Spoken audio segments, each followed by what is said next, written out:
Welcome back, everyone. I hope you had a great New Year's Day with your family and friends. Today I have a report out of Maine, even 1 year after our boycott started. The tone of this report still seems like it's a bit of a shock to them. I mean, we shouldn't be shocked. The Maine businesses had no idea why their business was dropping. Orchard Beach, but owners tonight just don't know the exact cause of their dip in sales and are just hoping for a more consistent season next summer. Live at Old Orchard Beach, Max Williams, CBS 13 News. Let's hope. Now we have to remember that the audience for this report is for the locals in the state of Maine.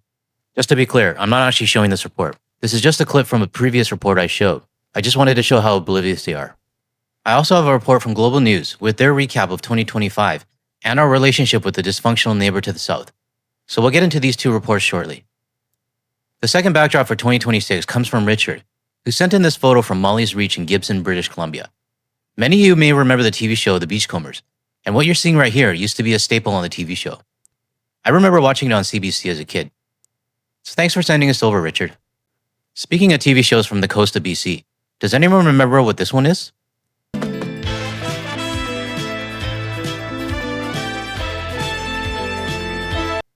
Let me know in the comments if you know which TV show this is.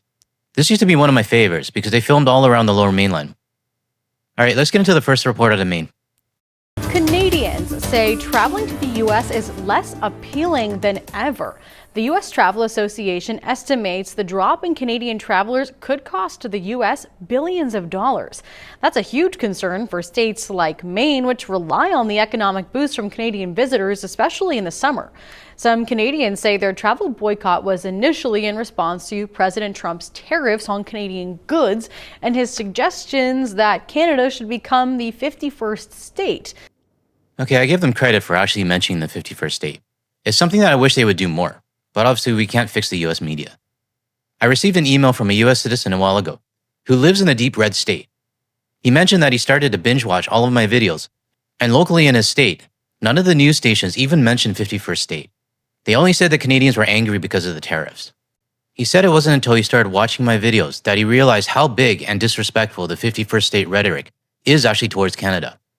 He also said that he wrote to his local news station, asking them to start reporting the real reason why Canadians are boycotting. Of course, both he and I agreed that while his letter was great in showing support for Canada, it'll most likely fall on deaf ears with his local media. But I'm still happy to know that I helped at least one US citizen understand the real reason behind Canadian anger towards his country. Now they say the reluctance extends beyond that, citing incidents with immigration authorities. One woman from Toronto says she's choosing her own safety over coming to the States to see her family. I don't imagine that America is ever going to, be something that I'm going to feel is an aspirational travel destination ever again. From Washington states all the way to New England, New York State, Michigan. I mean, all of the states that border Canada have been suffering from that lack of visitation.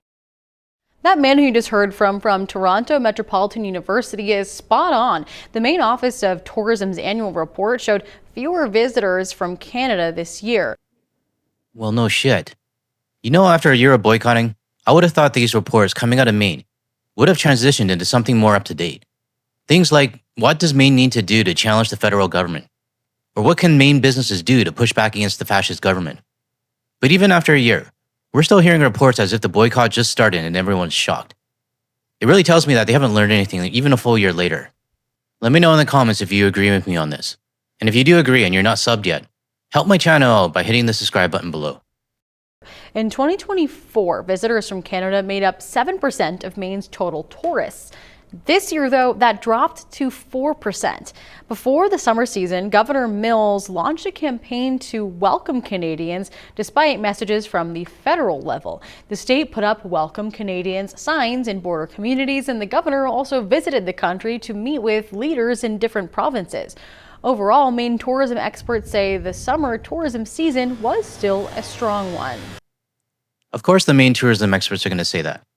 But do the businesses who aren't getting Canadian revenue agree with them? I have a ton of reports on Maine and other US businesses saying that they're struggling. They have no customers. They can't pay their staff.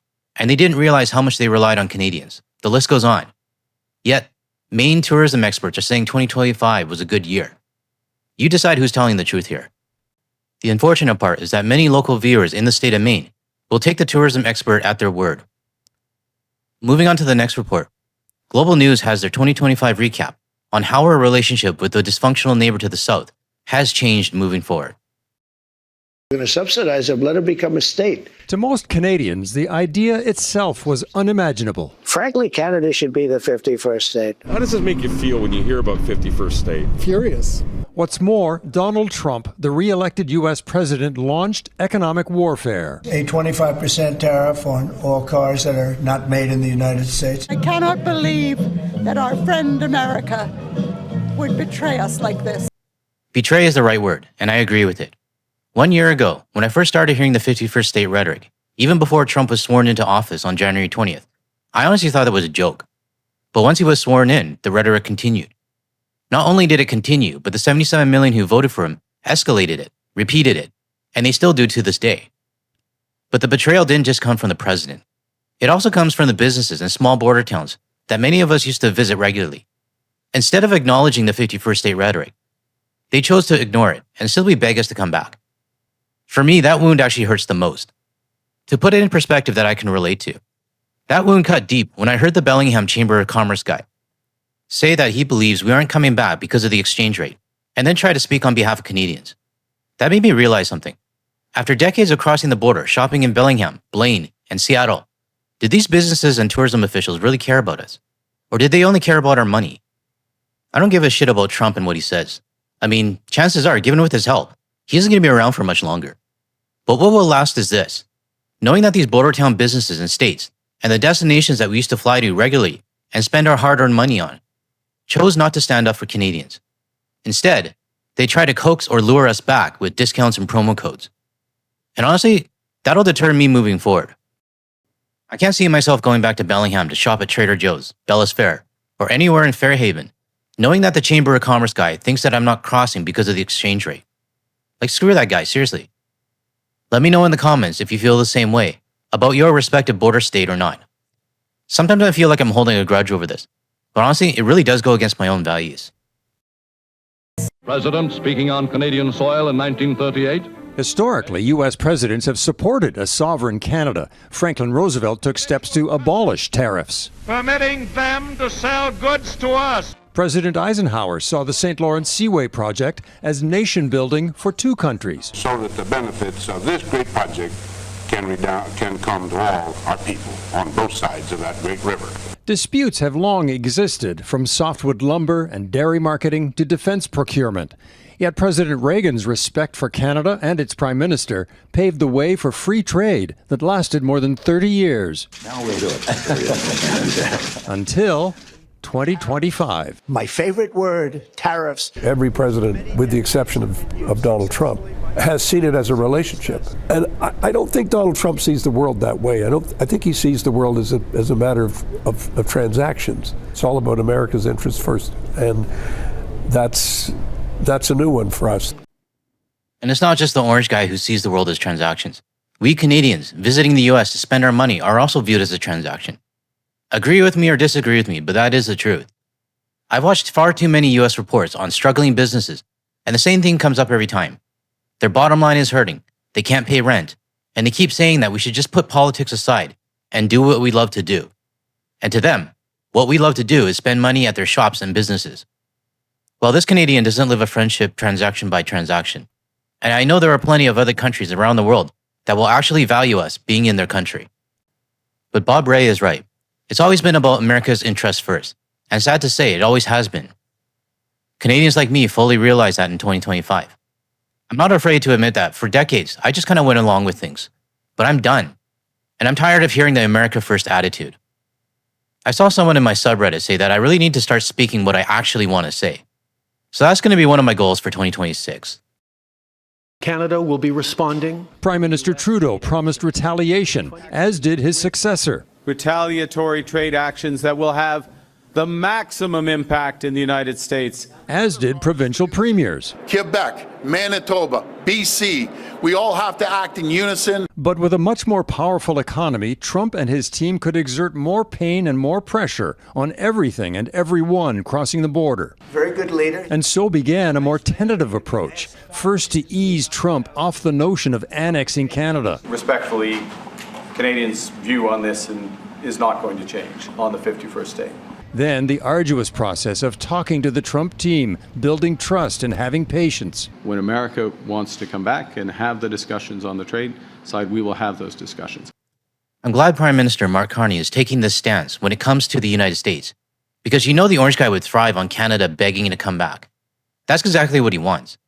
But this shows that Canada isn't going to take their bullshit anymore, and that we do have friends around the world that want to partner with us. Now let's take a look at what we've done on a citizen level. But Canadians themselves cannot unhear what they've heard from south of the border. You get rid of that artificially drawn line. That artificially drawn line they keep talking about, not artificial. Elbows up, flags fluttering, hockey supremacy. National pride worked overtime this past year, buying Canadian. I love this. Share it in Quebec. Boycotting American. I'm going to take the oranges instead of the apples because they're from Spain. And traveling anywhere but to the United States. We don't plan to cross the border, that's for sure. I don't see any of this easing up in 2026. In fact, I'd probably see it going to strengthen. With the orange guy making it more difficult to travel to the US, CBP turning up the asshole knob by about 5 times, and the continued rhetoric and the America First attitude, they're just really digging themselves into a deeper hole. I know a few people that have been on the fence about visiting the US. They traveled throughout the year, but it only took one incident at the border or one comment by the US government to make them say, yeah, I think I'm done with the US now. So while some people say our stance is softening, I actually see it going the other way in 2026. But Trump shows no signs of letting up. He's prepared to tear up CUSMA, the massive trade deal he signed, even if it harms both countries. I think he's much more, if you like, impulsive in how he thinks rather than consequential in how he thinks. And it's really difficult to have great relationships with people who are very impulsive. It's just difficult. It's not just the president, but the entire administration and the right who support him with his impulsiveness. This isn't going to ease once he's gone either. What happened in 2025 is going to create a generational shift, because this America First attitude and the whole don't apologize for being white movement, yes, J.D. Vance actually said that, is actually not going to go away anytime soon. You can't reason with a narcissistic child. But we have to remember that 77 million people who supported that narcissistic child will still be there long after the orange guy is gone. As bad as 2025 was, the goal in 2026 will be to steer Trump away from making things worse. If a good deal is there, yes, we will sign it. But if it's not there, we're not going to sign a bad deal. It is the largest bilateral trading relationship in the world. Canada used to count on American presidents as an ally and friend, our sovereignty unquestioned. 2025 was a turning point. They may raise a glass, but leaders from around the world are aware they cannot trust what this U.S. president will do next.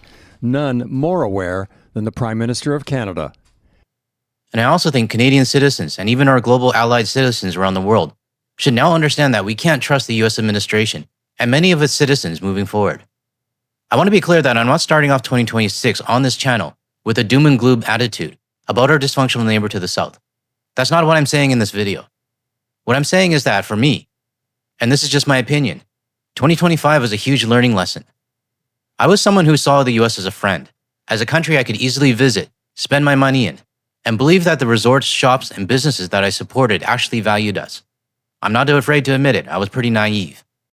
But what's happened has really made me reflect on all those cross-border shopping weekends, vacations, and trips to the US that I now find myself thinking, did this shop I used to support vote for this orange guy? Were they part of the reason we're in this mess? I know it's not all US businesses, but I do remember the ones that made snarky comments about Canada.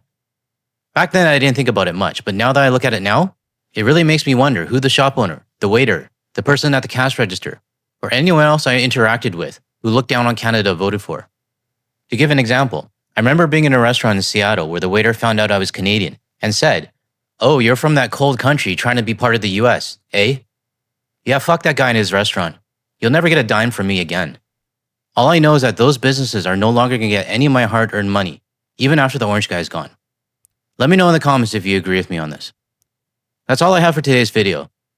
Have a great weekend coming up, and I'll see you in the next video.